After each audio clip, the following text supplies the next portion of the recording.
Togo, vers l'exclusion d'Elliott Oin de l'UFC. Une guerre de leadership est ouverte depuis quelques mois à l'Union des forces de changement, UFC. En effet, l'ancien ministre des Affaires étrangères Elliott Oin, deuxième vice-président du parti, est accusé dans une lettre de s'arroger les droits du président national en signant des documents officiels au nom du parti. La récente action fut la présentation d'une liste de membres à élire à la CENI, face à une autre liste du parti. Cette pratique n'a pas été appréciée par le bureau directeur qui tient à rappeler leurs militants à l'ordre dans un courrier daté du 29 mars 2022. C'est avec étonnement que nous, membres élus du bureau directeur de l'UFC, avons été informés par les réseaux sociaux de la lettre que vous avez cru bon devoir adresser à notre collègue 6e vice-président du bureau, relative au document qu'il a signé au nom du bureau directeur après nous avoir consultés.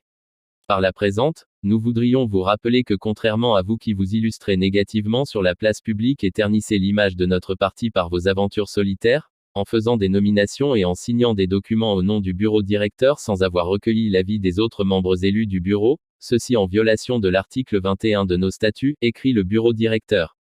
Ce dernier rappelle à M. Oin que les correspondances signées par le 6e vice-président ont tout le consentement et l'aval de la quasi-unanimité du bureau directeur élu par congrès de l'UFC, dont le président est le Dr Gilchrist Olympio.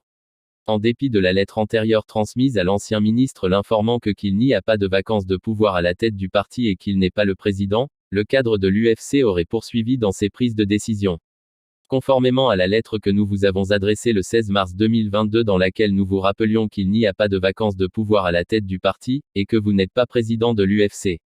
Nous tenons à vous informer que votre lettre de mise en garde adressée au 6e vice-président est nulle et de nul effet et à vous rappeler que comme tout militant, vous êtes passible de sanctions disciplinaires pour faute lourde conformément aux articles 30,31, 32,33 et 34 de notre règlement intérieur que vous avez déjà violé en plusieurs points à plusieurs reprises, avertit le bureau.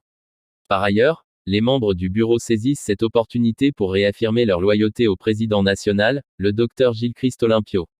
L'ancien ministre auprès de l'ancien Premier ministre se pliera-t-il à ce rappel à l'ordre?